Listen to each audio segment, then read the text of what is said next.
Me da mucho gusto comunicarme con ustedes. Como presidente de México, tengo la responsabilidad de informarles sobre mi estado de salud. Ya lo hice, pero de todas maneras, como han habido especulaciones, es importante decirles que estoy bien. Tengo COVID, se me complicó porque me fui a una gira muy intensa que inicié en Veracruz, hubo cambio de clima, fui después a Quintana Roo, estuve en Chetumal, estuve en Cancún, estuve en Mérida y ahí me hizo crisis porque se me bajó de repente la presión y estando en una reunión con ingenieros militares evaluando el Tren Maya y con otros servidores públicos, pues como que me quedé dormido, fue una especie de váguido, hablando coloquialmente, y llegaron de inmediato pues los médicos y me atendieron. No perdí el conocimiento, sí tuve esa situación de desmayo transitorio y por la baja de presión. Querían llevarme en camilla y en una ambulancia al hospital. Le pidieron instrucciones al general secretario. Él dijo de que hicieran lo que correspondía, lo que se necesitara, ¿no? Que me atendieran. Yo no acepté. Los charoleé, les dije, miren, él es el general secretario, pero yo soy el comandante supremo de las Fuerzas Armadas. Entonces, no me van a llevar a ningún lado. Aquí en este sillón me van a atender. Y ya me tomaron la presión. Me pusieron 1 litro de suero, me levantaron la presión y ya, afortunadamente no pasó a mayores, no hubo ninguna afectación en el corazón, en el cerebro, en nada. Y ya decidí venirme a la Ciudad de México, me trasladaron en una ambulancia aérea, pero no venía yo en una camilla, venía yo consciente. Y así llegamos aquí y escribí un mensaje en Twitter, en Facebook, informando. Sin embargo, pues empezaron las especulaciones, porque pues mis adversarios tienen mucha imaginación y es como decirles ahora, aunque lo tendría que estar repitiendo, decirles, muerto, que tú matáis o que vos matáis, goza de cabal salud, porque han dicho muchísimas cosas, ¿no? De que me dio un derrame cerebral, de que aquí en Palacio están médicos especialistas de cardiología del Hospital Militar, y no es así. Afortunadamente estoy muy bien, estoy trabajando, ya escribí 2 borradores en estos días de 2 discursos, el del día primero, el Día del Trabajo, y el discurso que voy a pronunciar el día 5 de mayo en Puebla, con motivo de la batalla de Puebla. Estoy bien, me están informando de lo que está sucediendo en el país. Afortunadamente las cosas están marchando en lo económico, el peso sigue fuerte como nunca en 40, 50 años. Es la moneda que más se ha fortalecido en el mundo, que más se ha revaluado, que no ha tenido ningún problema.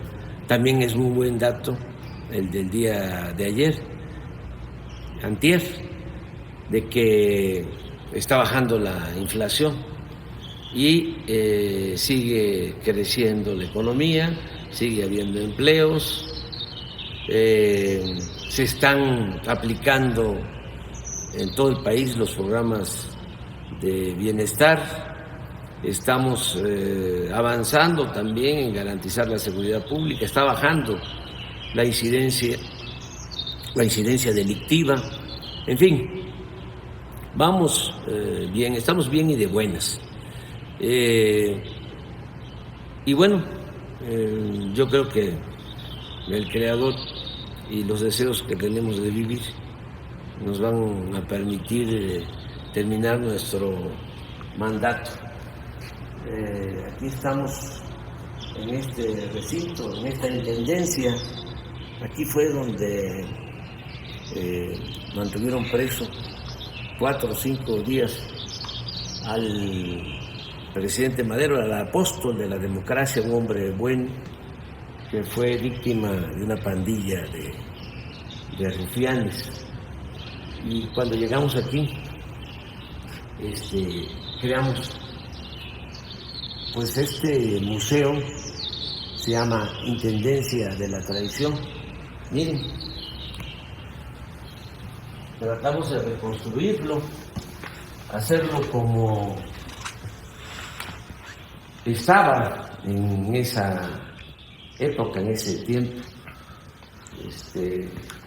Aquí estuvo con José María Pino Suárez, vicepresidente de la República, caballero de la lealtad, tabasqueño, de Tenosique, Tabasco. Aquí estuvieron y aquí lo sacaron por órdenes de Huerta para asesinar a los dos de manera cobarde, cerca de Lecumberri. Bueno, él padeció mucho de la prensa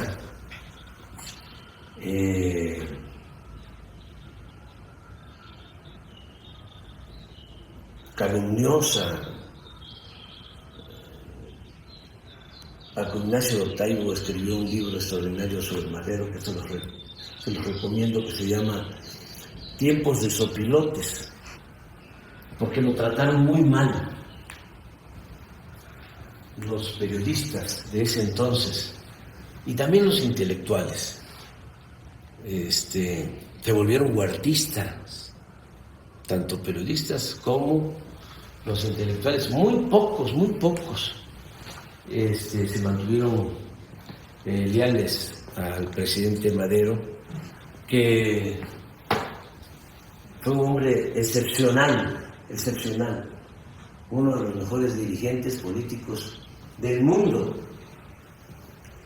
un verdadero demócrata. No ha habido en México un presidente con más vocación democrática que Madero, y resistió una campaña de desprestigio de parte de toda la prensa de ese entonces, al grado de que llegaron a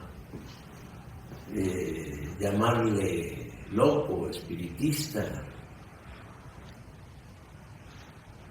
pigmeo. Lo ofendieron mucho, como también ofendieron a Hidalgo en su momento.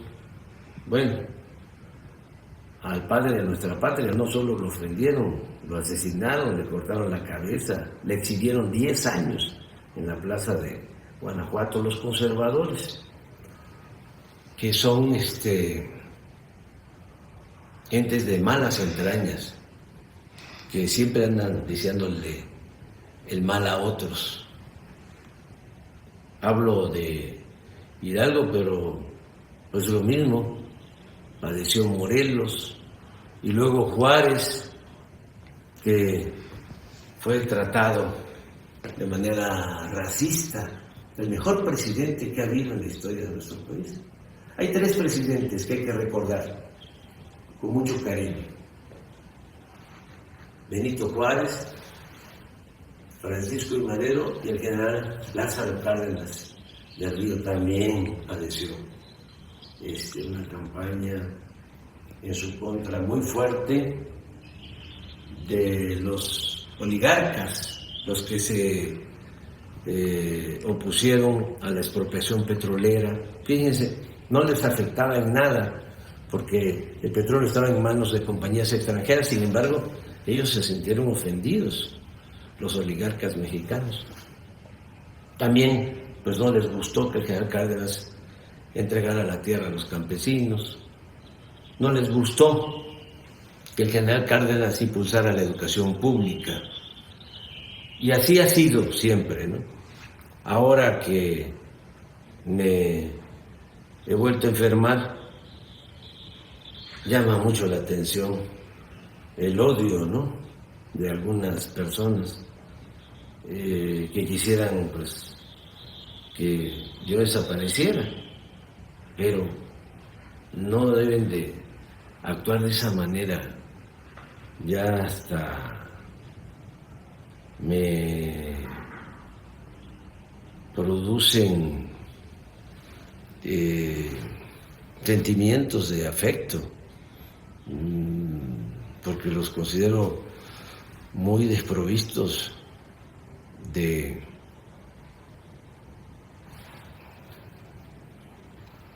buenos sentimientos, los veo muy solos, muy vacíos, con mucho odio. No deberían de pensar así, no hay que desearle mal a nadie, hay que aplicar el principio del amor al prójimo. Y sí, es impresionante, ¿no? Unos que dicen, ante la falta de información, lo que se sabe, Alarraqui, por ejemplo, un comentarista dice, supe por la hermana de un médico militar que atendió al presidente, que padece de una embolia, de un infarto cerebral.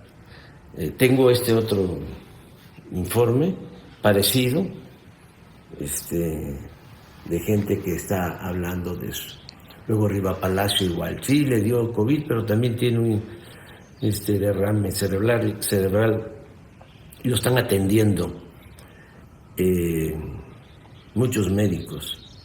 Y así, y otros hasta quienes ya me dieron por muerto.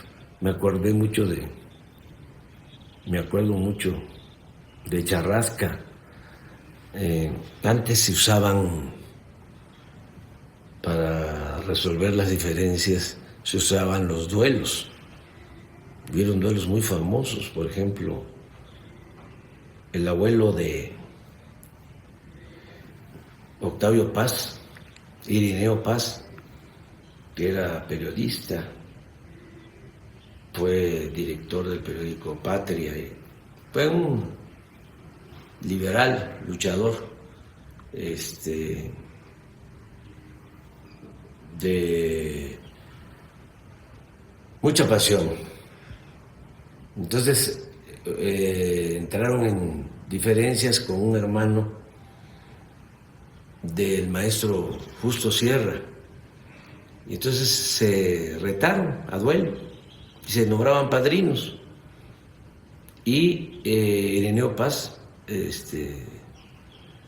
mató en el duelo al hermano de Justo Sierra, del maestro Justo Sierra, el maestro de América, secretario de Educación en la época de Porfirio Díaz, además mecenas, impulsor de poetas y de grandes escritores de esa época, ¿no?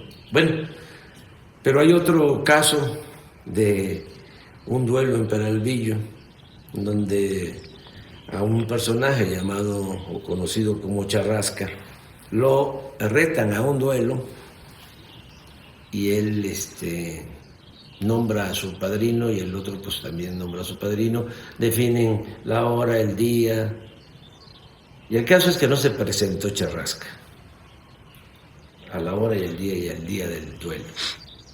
Y le dijo al padrino, tú les dices que no me voy a presentar. Y y es muy chistoso porque el padrino de Charrasca le dice a los otros, ¿no?,